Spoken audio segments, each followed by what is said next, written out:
옛날 어느 작은 마을에 영양학에 열정이 가득한 소년 태민이가 살고 있었다. 태민이는 항상 건강한 삶을 사는 방법에 대해 고민하곤 했으며 그 중에서도 특히 우리가 먹는 음식이 몸에 어떻게 영향을 미치는가에 대해 관심이 많았다. 어느 날 학교 과제로 비타민과 미네랄의 역할에 대해 조사하게 되었고, 이는 그에게 새로운 세계의 문을 열어주었다. 태민이는 먼저 비타민과 미네랄의 차이를 이해하려고 노력했다.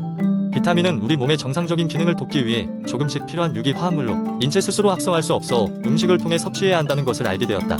반면 미네랄은 비유기물로 주로 뼈와 치아 건강이 중요한 역할을 하며 체내에서 다양한 효소 활동을 지원한다는 사실도 깨달았다. 더 탐구하기 위해 마을에 있는 작은 도서관에 가서 여러 책과 자료들을 뒤지고 또 뒤졌다. 그는 각 비타민이 가진 고유한 특성과 그 결핍이 초래하는 문제점에 대해 알아보았다. 예를 들어 비타민C가 부족하면 계열병에 걸리며 피부가 건조해지거나 면역력이 저하된다는 것을 알게 되었다. 비타민 A 결핍은 밤눈이 어두워지게 하고 비타민 D 부족은 골다공증을 유발할 수 있다는 걸 깨달았다. 미네랄도 흥미로운 주제였다. 철분이 부족하면 빈혈이 생겨 피곤하고 무기력해질 수 있다는 걸 알았다. 칼슘이 골격 구조를 튼튼하게 하고 마그네슘이 신경과 근육의 기능을 조절하는 과정도 깊게 이해했다. 이렇듯 하나하나의 비타민과 미네랄이 몸속에서 어떤 역할을 하는지 알아가는 것은 태민이에게 큰 기쁨이자 놀라움이었다.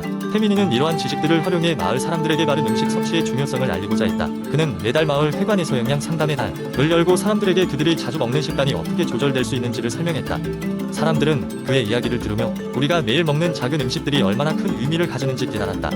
이 모든 여정 속에서 태민이는 비타민과 미네랄이 단순히 과학책 속의 내용이 아니라 우리의 삶을 이루는 진정한 기반임을 깊게 깨달았다. 매일의 선택이 건강한 미래를 만든다는 그의 믿음은 마을 사람들에게도 전파되어 점차 마을은 더욱 건강한 삶을 지향하는 분위기로 변화했다. 이렇게 태민이는 단순한 과제 수행을 넘어 사람들의 삶에 긍정적인 변화를 일으킨 작은 영웅이 되었다.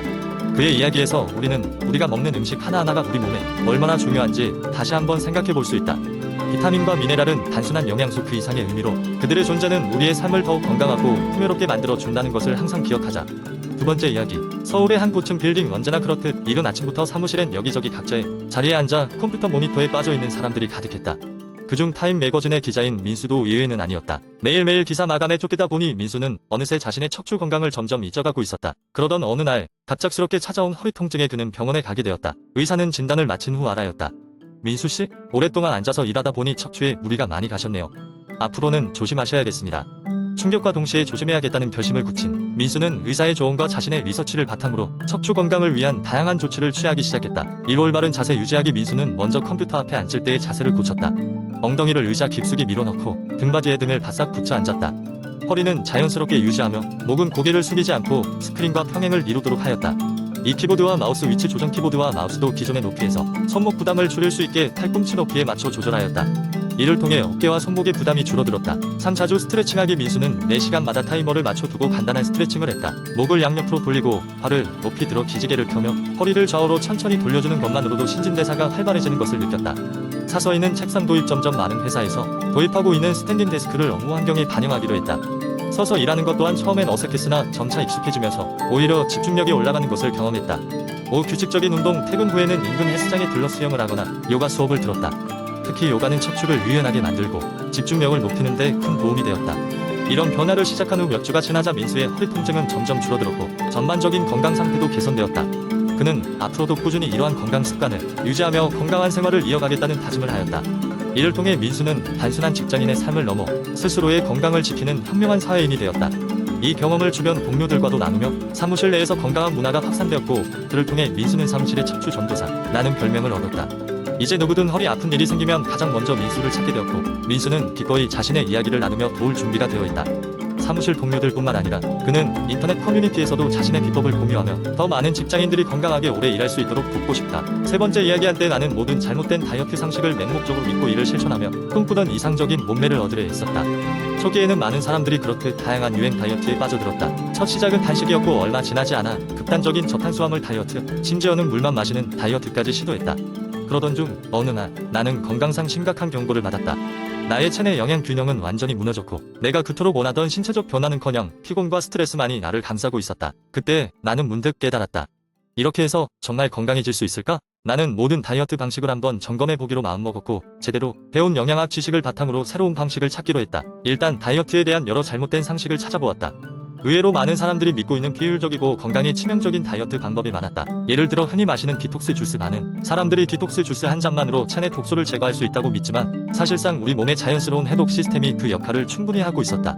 또 다른 예로 일부 사람들은 저녁만 굶으면 살이 빠질 것이라고 생각하나 이것이 오히려 속도를 지연시킬 수 있다는 점을 알았다. 오랫동안 음식을 먹지 않으면 몸은 생존 모드로 들어가 에너지를 저축하는데 집중하여 오히려 체중 감량이 어렵게 된다. 이에 알맞은 균형 잡힌 식사와 적절한 운동이 중요성을 알게 되었다. 건강한 지방, 단백질, 탄수화물의 균형을 맞추는 식단이 필요했다. 양질의 지방과 충분한 단백질, 그리고 각자가 필요로 하는 적정량의 탄수화물을 적절히 섭취했다. 또한 규칙적인 운동 습관을 들였다. 유산소 운동과 함께 근력 운동을 병행했더니 내 몸은 점차 긍정적으로 변해갔다. 가장 중요한 깨달음은 시간이 필요하다는 것이었다. 건강한 다이어트란 즉각적인 결과를 기대하는 것이 아니라 지속 가능하고 장기적으로 건강을 고려하며 몸의 변화를 체감하는 것이었다. 빨리 변화하려는 욕심으로 결국 내 건강을 해치는 방법들을 버리고 진정으로 내 몸의 소리에 귀 기울일 수 있게 되었다. 오늘날 나는 여전히 내 몸을 돌보는 데 각별한 신경을 쓰고 있다. 그 과정에서 배우고 경험한 많은 것들을 친구들과 가족, 그리고 같은 고민을 하고 있을 수많은 사람들에게 전할 수 있음에 감사한다.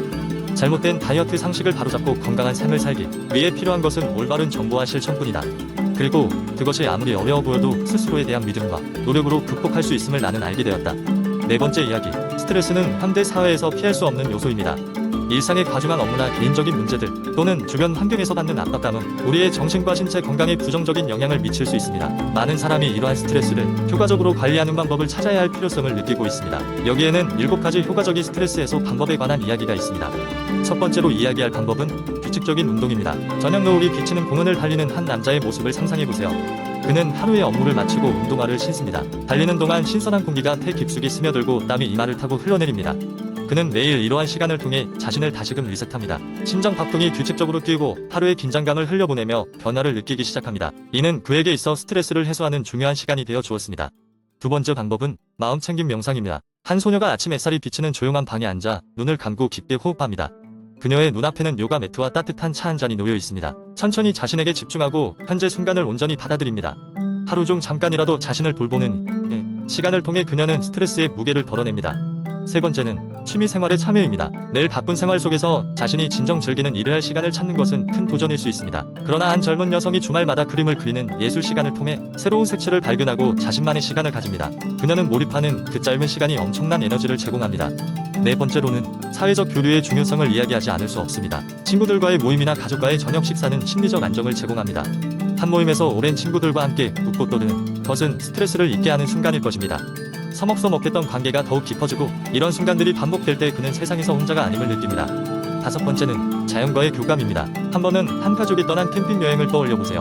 그들은 유명한 산자락 아래 텐트를 치고 밤하늘에 반짝이는 별을 바라봅니다. 자연의 품에 안겨 느끼는 평화로움은 주말 동안 쌓인 피로와 스트레스를 잠시나마 잊게 합니다. 자연에서의 경험은 우리가 현대의 복잡한 삶에서 잠시 벗어나도록 도와줍니다. 여섯 번째는 건강한 식습관 유지입니다. 한 직장인은 점심시간에 기름진 패스트푸드 대신 신선한 샐러드로 식단을 바꿉니다. 이렇게 함으로써 그는 오후의 에너지를 더 효율적으로 사용하고 몸에 활력을 얻습니다. 자신의 식단이 얼마나 큰 영향을 미치는지 깨닫고보다 건강하게 삶을 조절하는 법을 배웁니다. 마지막으로 일곱 번째는 충분한 수면 취하기입니다. 누구나 밤늦도록 컴퓨터 앞에 앉아 있거나 스마트폰을 손에서 놓지 않는 순간이 있을 것입니다. 그러나 한 여성이 수면 패턴을 개선하기로 결심한 순간 그녀의 하루는 달라지기 시작했습니다. 규칙적인 수면 시간은 그녀에게 정신적 안정감을 주었고 몸과 마음이 회복되어 더 힘찬 하루를 시작하게 해주었습니다. 이러한 7가지 방법은 모두 현대인의 일상생활에서 실천할 수 있는 간단하지만 효과적인 스트레스 해소 방법입니다. 각자의 상황에 맞게 조절하며 스트레스 관리에 도움이 될 수 있는 생활 습관으로 자리 잡아 나가기를 희망합니다.